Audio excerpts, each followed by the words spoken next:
He was so popular that his movement rivaled that of the Catholic Church. And after his death, the Catholic Church went on and proceeded to go further into what he was doing. They had a man named Jerome, who they later named Saint Jerome. And they gave him the privilege and the honor of electing and selecting the Christian canon. Canon means the Christian writings or Christian books. He collected hundreds of books and letters, and those that he decided to keep in are what we have today. And those that he rejected are known as the lost books of the Bible. He was later named and made Saint Jerome because of this.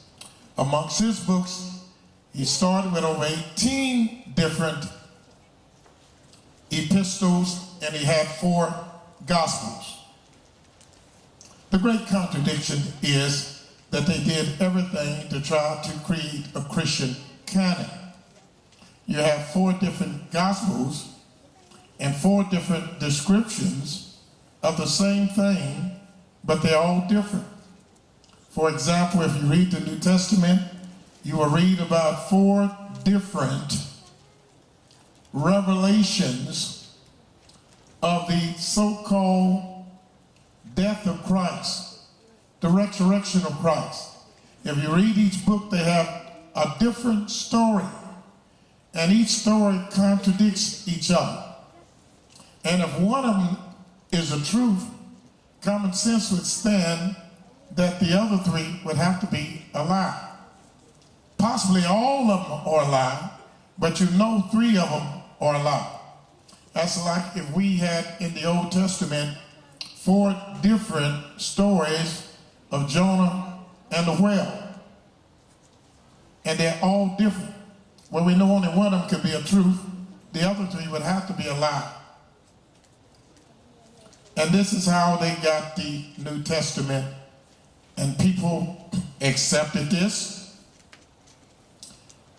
during a period of time along with the Bible or the Old Testament. The Almighty's book, the Holy Scriptures, they changed the name to the Old Testament and put it in the front of their book. And in the back of their book, they put what they call the New Testament. If you went to a Jewish synagogue, you don't see any New Testament. It was never part of their literature, and they never accepted what the Gentiles put in. But by our people believing that we were Gentiles and we are Gentiles, we were glad to accept the Gentile teaching, because they told us that we're the Gentiles and we were rejected, but Christ came and included us in his plan of salvation. And right now, we can get through the gate because Christ has removed the veil. And now we can get through. He has died for us. And so right now, all black folks love Christ because they think Christ is the one that gave them their salvation. They think Christ is the one that died for them. And they believe this because this is what their enemy taught them. And I've often said, the greatest criticism I have for our people is that we have relied on the same people that mistreated us to teach us. And common sense will tell you that if a man won't treat you right, he won't teach you right. And that New Testament came from the man that the Most High told us was wicked.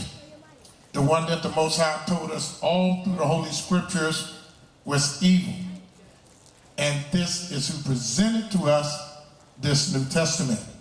And his book has no historical validity at all. It has no spiritual purity at all. It is not pure. It has come to us straight from the hand of the man that the Creator told us to stay away from. That's the reason everything in the New Testament is a total contradiction against his words. Total contradiction. And not only does the New Testament contradict the words of Yahweh, the greater part of the New Testament contradicts the words of Christ.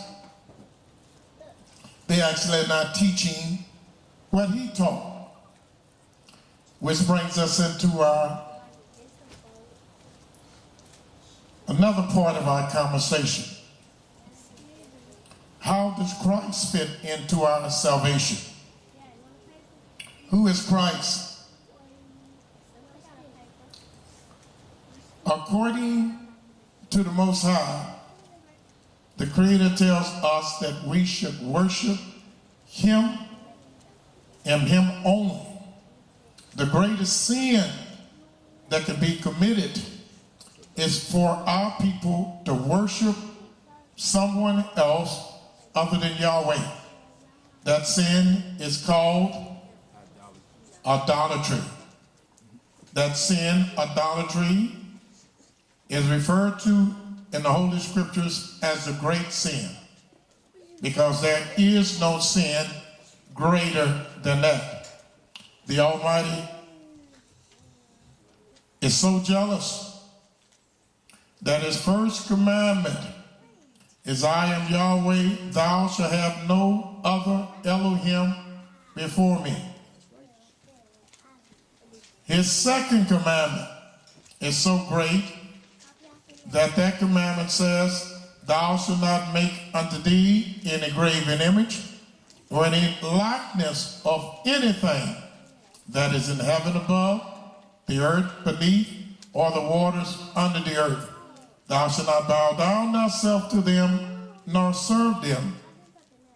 For Yahweh the Elohim is a jealous Elohim, visiting the iniquities of the fathers upon the children, unto the third and fourth generations of them that hate me, but showing mercy upon thousands of them that love me and keep my commandment. His third commandment is, thou shalt not take the name of Yahweh Elohim in vain, for Yahweh will not hold him guiltless that taketh his name in vain.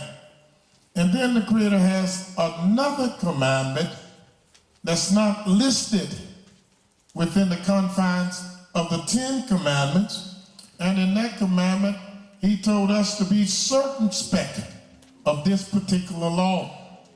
And you will find that in the book of what, gentlemen? Exodus. And what chapter? 23. And what verse? 13. Let's go there. And look what a harsh warning the Creator tells us in this chapter. The Creator says his word is so plain that a fool should not err therein. The people are erring every day, not because of the ability or the inability to not be able to comprehend the words of the Most High, but they're erring because they refuse to even listen to what the Creator says. Most Christians, if you ask them to quote one verse where it said, thus said Yahweh, they couldn't do it, because that's not who they made their Savior. It's not who they made their master. You ask them what Paul said, they talk to you